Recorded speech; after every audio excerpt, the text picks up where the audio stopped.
For as long as I can remember, I've suffered from unnerving recurring dreams and night terrors. The How It Ends podcast is an exploration of daily life and the imprint it leaves on our memory and consciousness. This podcast is made by me, Micah Jones, with some help from my two closest friends, Elliot Cabral and Devin Williams. I'm not sure where this journey will take me, so follow along as I try to uncover the meaning of my dreams and finally get some sleep. I'm releasing this in real time, so if you're just joining, please start from the beginning, and thank you for listening.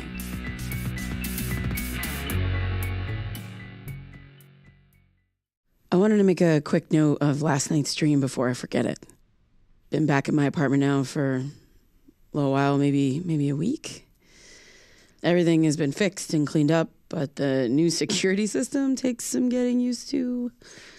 I've set it off twice by accident to the chagrin of Devin and my landlord. I'll get the hang of it. I hope. But getting down to it, even though my apartment definitely feels safer, I wouldn't be me if I didn't have some serious dreams after that break-in. And the one from last night was especially creative, for lack of a better word. So here it goes. In the dream, I was in my bedroom with the door shut. Mulder was sleeping next to me. And then out of nowhere, there was this banging, like someone was in my kitchen slamming all of my cabinets over and over. I was terrified that someone's going to come into my room after me and just like burst through the door at any second. But I was paralyzed, like I couldn't move. And Mulder just slept, like he couldn't hear anything. I thought I was losing my mind. I cut my hands over my ears to try and drown it out, but it just got louder and louder and louder. And then I went to scream, and then I woke up. Like I sat straight up in bed, about to scream, like in real life, about to scream. And then I realized that the banging was actually the sound of my own heartbeat in my ears. Just fear pounding inside my head. It took me almost an hour after waking up to feel normal. And I didn't even want to get out of bed to look at the kitchen. I kept expecting to see what I saw that night. Those words, "You've been warned."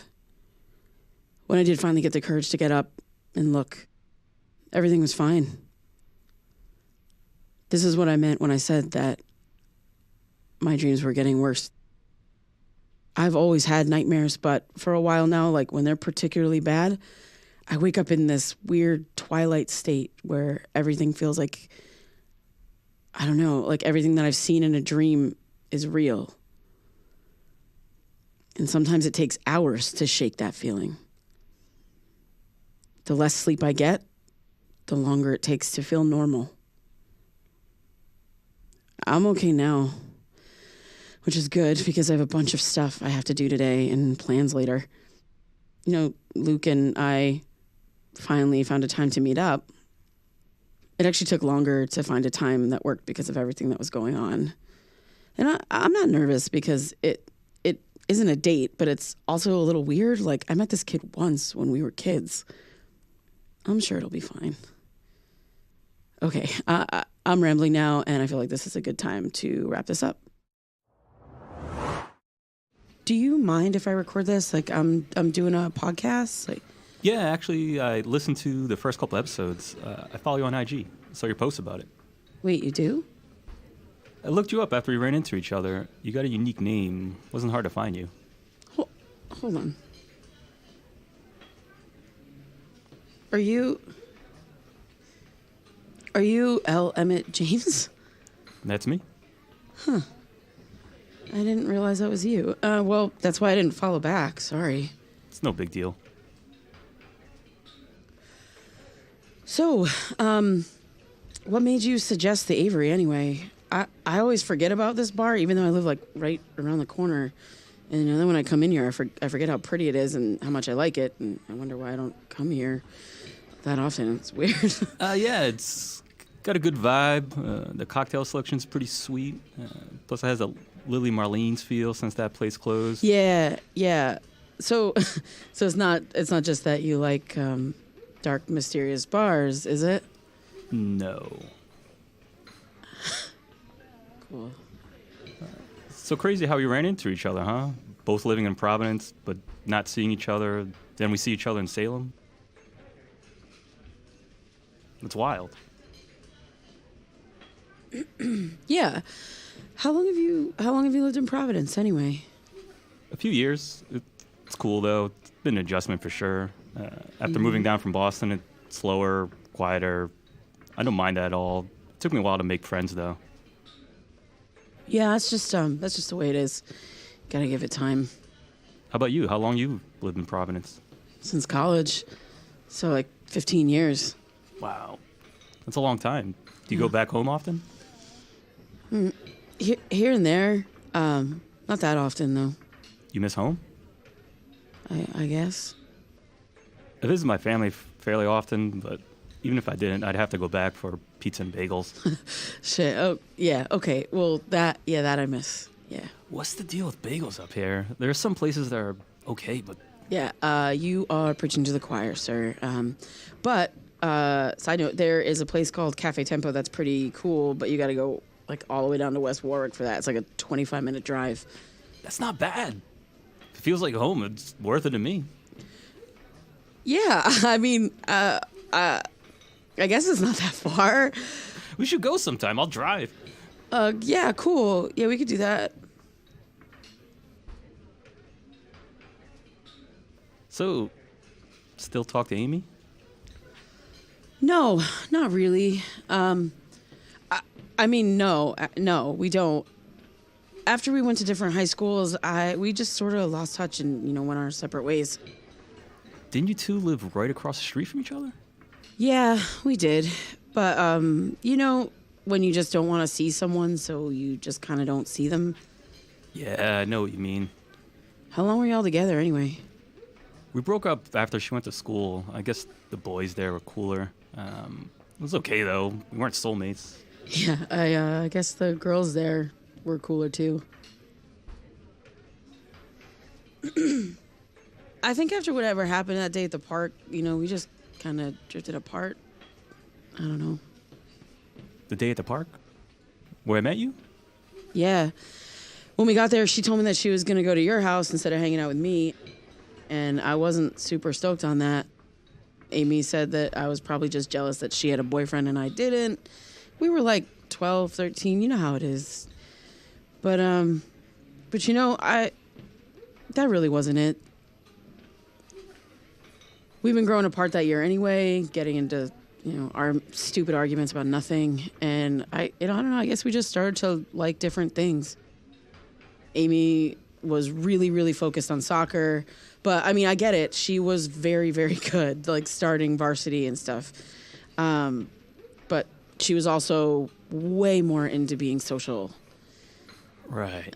Yeah, I'm not so good at the social thing in the way that she was. I really prefer to be alone. But I guess that day just sort of sealed the deal. And, that's normal teenage stuff. It's not like we have like bad blood between us or anything. Yeah, that makes sense. What makes sense? Oh, well, I listened to that conversation you had with your mom from the podcast, and you talked about not remembering everything that happened that day. Is that really true? Yeah, I mean, I really just remember Amy going off with you, and then my mom picking me up when she told me that it was your house that she got me from. Yeah, well, when you got to my house, you were really upset. Amy thought you were exaggerating for attention, but I didn't think you were, so I called your mom. Wait, like exaggerating what? Like making something up? You said something happened to you in the woods. I did? Yeah, and Amy didn't believe you. But you did. Yeah. Okay, why?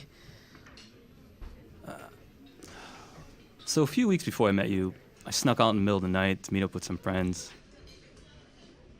It was Halloween, so we got eggs and toilet paper, teenage boy shit.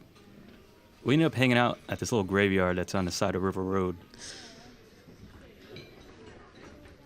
My friend Tim swiped a bottle of Jim Beam from his dad. We smoked a little weed. I wasn't the seasoned drinker I am now, so I was pretty wasted. I guess I passed out at some point because when I woke up, my friends were gone. I was definitely still drunk, so I couldn't ride my bike. River Road is really long and pitch dark at night. There isn't a sidewalk or anything, so I had to walk my bike on the edge of the road to hope cars wouldn't hit me. Okay. I was walking for a few minutes, 5, maybe 10. I thought I heard my friends.